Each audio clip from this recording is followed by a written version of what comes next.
I want you to think about the last time you felt angry.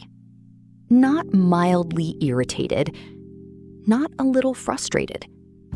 Genuinely, fully angry. How long did it take you to talk yourself out of it? How quickly did you shift to, maybe I'm overreacting. I don't want to make this a big deal. It's not worth it. I should just let it go.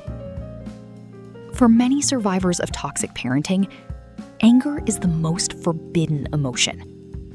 Not sadness, not fear, not even joy, though those were often policed too. Anger. Because anger, more than any other emotion, implies that something was wrong, that you were wronged. And in a home where you were never supposed to believe that, anger was the most dangerous thing you could feel. In this episode, we're going to talk about anger. What happened to yours? Where it went when it wasn't allowed to exist? And why learning to feel it safely, not act on it destructively, but feel it, is one of the most important parts of this work. In a healthy family, a child's anger is allowed. Not unlimited, not without guidance, but the emotion itself, the feeling, is permitted to exist. A parent says, "I can see you're really angry right now. Tell me what happened." The anger is acknowledged. The child learns, "My anger is information. It tells me something is wrong.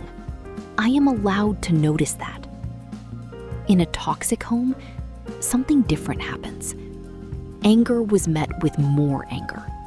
The child who dared to push back, to protest, to say, "That's not fair," was met with escalation, punishment, withdrawal, or a rage so disproportionate that the child learned, "My anger is gasoline.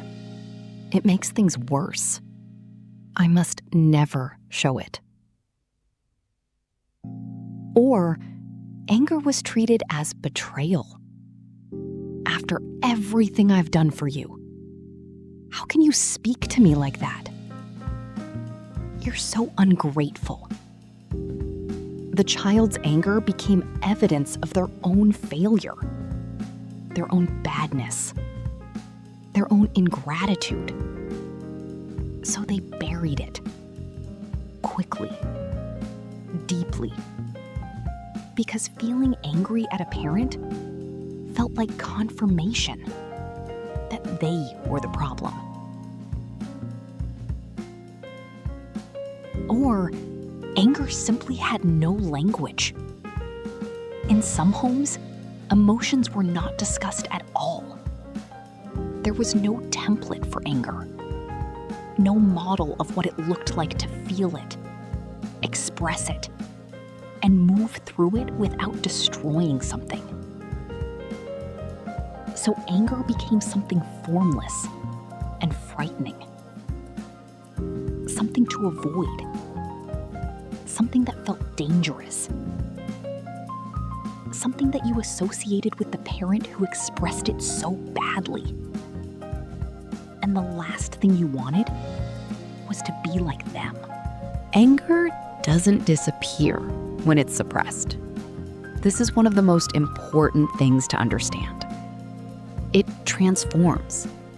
It goes somewhere. And recognizing where it went in your life is part of the work of bringing it back. The anger turned inward and became depression. One of the oldest observations in psychology is that depression is often anger directed at the self.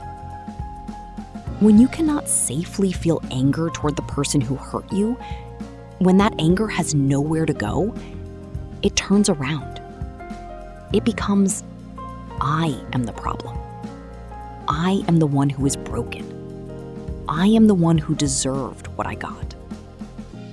The self-criticism, the persistent sense of shame, the feeling of being fundamentally flawed, These are often anger in disguise. Anger that had no safe place to land except on yourself.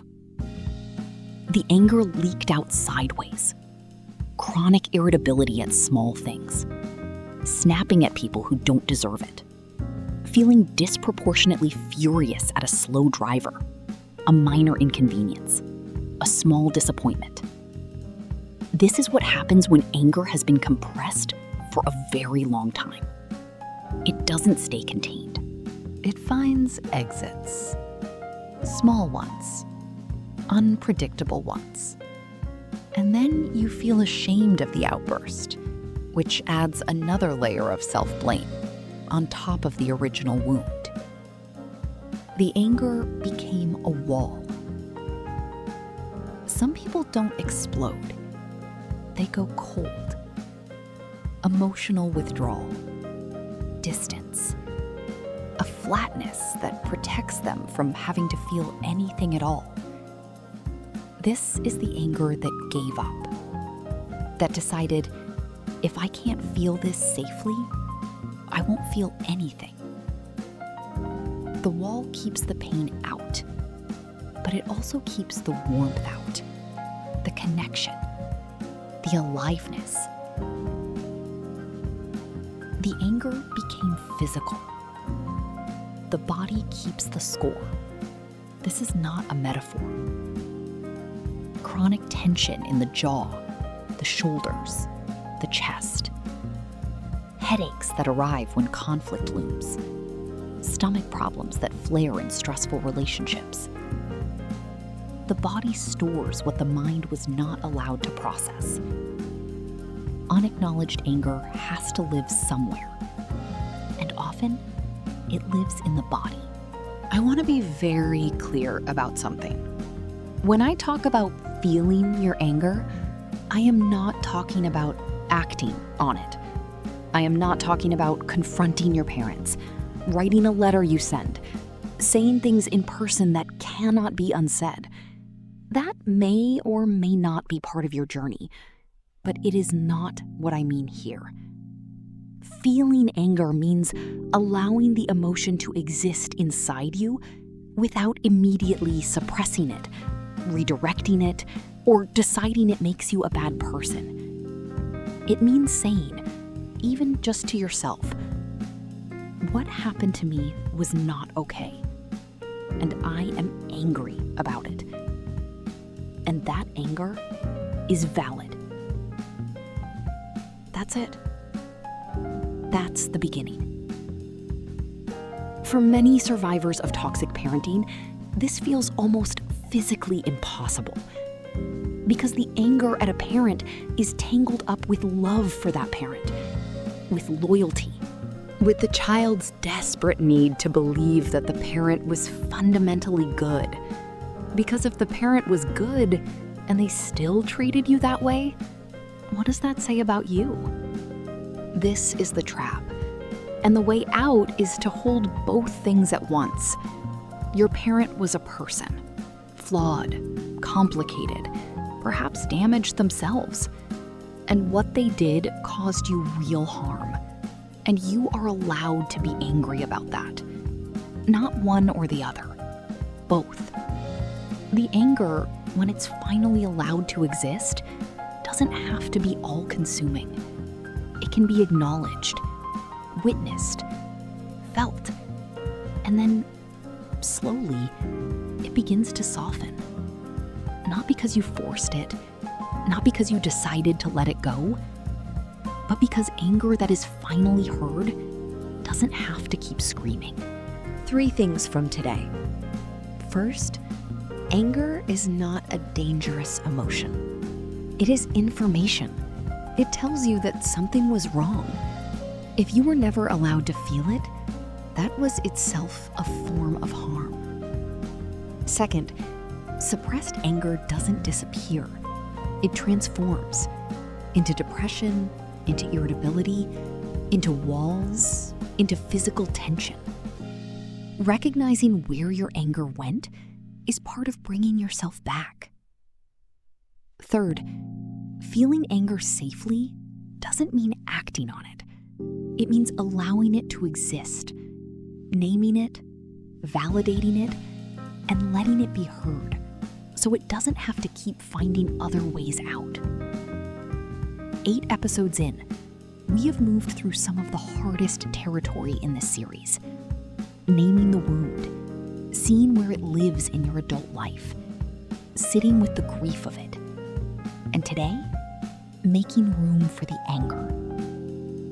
If any part of today brought something up for you, a tightness in your chest, a flash of something you quickly pushed down, I want you to notice that. Don't judge it. Don't rush past it. Just notice.